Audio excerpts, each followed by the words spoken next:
Hari ni kita nak petik bayam Brazil. So senang cakap hari ni kita nak makan bayam Brazil lah. Tapi kan, apa yang aku nak kongsikan ni bukan pokok bayam Brazil ni sangat pun. Tapi aku nak kongsikan kau ni gunting yang aku pakai. Yang ni gunting ni memang multi purpose tau. Sebab gunting ni kau boleh buat pruning pokok, kau boleh buat siang ayam, kau boleh buat siang ikan, kau boleh jadi pisau. Serius aku cakap korang. So jadi pisau dia punya gunting dia ni, kalau kau tengok jangan aku buka ni.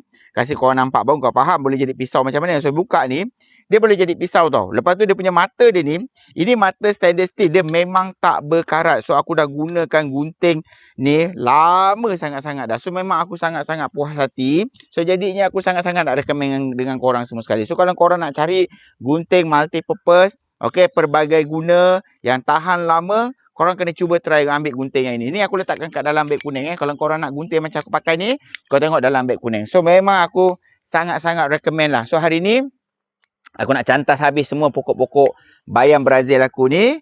So, gunting ni aku letak dalam beg kuning. Okay? Assalamualaikum.